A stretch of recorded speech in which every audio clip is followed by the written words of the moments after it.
Hello again, ladies and gents, and welcome to the FilmDirt Lounge, and welcome to this next instalment of my Alien Revisited series. And you know that the next one up now is Prometheus.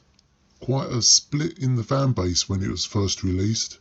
I remember there being confusion as to whether or not it was following, preceding, or in any way connected to the Alien verse that we've known previously, because we know they've kind of diverted here and there.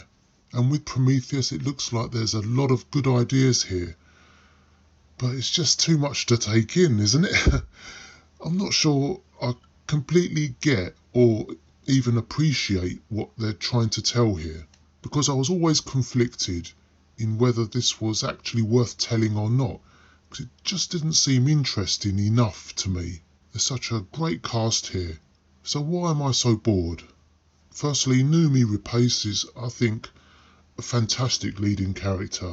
Michael Fassbender plays a great android, and throughout the film you kind of get that he's up to something else. He seems detached from the rest of the group, whereas the previous androids were always part of the senior group. David seems a little detached, he's always off doing his own thing. Charlize Theron, I think, is great here, and she looks like she's got a bit of a backstory as well. We're trying to work out what her point is. Idris, Elba and Pearce and everyone else. I think there's so much substance here in the cast, and there's a lot that's being thrown at you almost. There's lots of imagery and very art house-like things going on. And I'm just waiting for something to happen to, the hook. I'm just waiting for that to happen. But for me, it just never seems to come. And I'm wondering whether Ridley has strayed a little bit too far with this film. Now, it's been a while since I've seen the following film, Alien Covenant, and I recall that he did steer back into the Alien universe, as it were. And I'm wondering whether he felt he had to do that, or if he maybe realised that he did stray a little bit too far, because a lot of the audience didn't really get the hook with Prometheus. There's just a lot here going on, but not being gripped by any of it. That's how I felt anyway, and as you've guessed from my previous reviews, I'm a huge fan of the Alien franchise. And when I heard Ridley was returning, I was looking forward to it. I thought this would be great, but as more of the story became known, I just felt deflated, really, especially with the hints that we weren't actually going to see any xenomorphs, we weren't going to see any eggs, and I was just wondering, oh no, if we allowed Ridley Scott to just go his own way and just give him a pass in whatever he wants to do, because we know he's an artist, we know he's got a lot of stories to tell in that mind, but at times I think even super creative people have to be reined in, because let's be honest, not every intelligent story sticks, and sometimes the point of watching a movie is to be entertained. So we first meet with the engineers, and that introduces us to this black goo substance, which becomes much more significant as we realise this may be something to do with, how mushrooms maybe get disturbed and pollinate everything around them. You can't really stop that happening because it's in the atmosphere, it's in the air, and that's scary when it's such a deadly organism being just released into the atmosphere. And with the engineer's death, that just starts the chain reaction. But I did find some aspects of this quite interesting, in that really, in the first Alien movie, it was just a throwaway scene, a very brief image of one of these so-called space jockeys, and then nothing ever significant about that is ever referenced again. Back then it was quite cool, I think, that nothing was really explained. My God, it's really being explained in this film. There's just so much to take in. So I don't think it's a natural evolution. I think with all these vases full of black goo, arranged or stacked in this manner, it does look like something or someone has deliberately arranged this in this manner in this place. And I think that's where we're getting to.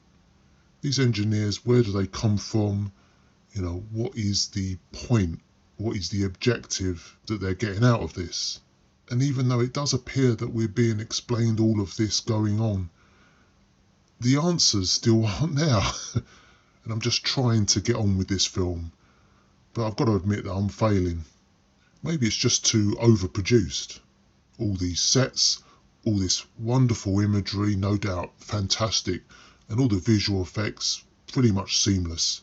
I've already mentioned the great cast, and there's obviously a story going on. We know Ridley is good at that. And we're also asking ourselves, what does religion mean? And why is there an atheist in the team, and what significant, if any, has that got to do with anything? So again, no answers, just more questions. But I love Ridley Scott's style. I like all the classical music that seems to creep its way into his films. He does set a tone, and I can't help but like what he brings. Even though I don't quite get all of this, and I know I'm not alone, I have read other reviews, I can just watch it play out and maybe appreciate that he's not trying to answer any questions. I believe he wanted to tell the rest of the story in another 2 films. And he's left a lot dangling here. We know David is up to something, as I mentioned. And I was wondering whether Vickers was also synthetic or not. The invitation to have sex with Idris Elba's character was never really explored or answered. Or was she genuinely just the daughter of Peter Weyland, and she was just waiting for her father to die so she could take over? Because the aspect that this was a working company, as it was in the first Alien movie, a couple of mentions of being paid or how much we're being paid. So we are treading that ground again, that these are maybe blue-collar workers. And maybe that's the significance. Is it really to find where humanity started, or is it just to, establish even more money for this crooked company? And as I've been talking, I've been struggling to try and figure out what I'm going to score this film. And because I'm really 50-50 with it, I'll score it straight down the middle at 2.5. Unfortunately, as much as I really wanted to like this alien origin story, I can't really get on board with this particular story. As simple as the first Alien film was, there was just something interesting there, wasn't there? I could just watch them, bicker about things and just chat and argue. There's none of that interest here. So I've got my fingers crossed that my revisit of Alien Covenant will fix a lot of this. It's been a while since I've seen that film, so I'm looking forward to revisiting that next. Okay, everyone, thank you very much for joining me for this continuation of this series. Join me again next time for Alien Covenant. Within the next few days, I have that up on the channel. So join me then by liking and subscribing so you get the alert.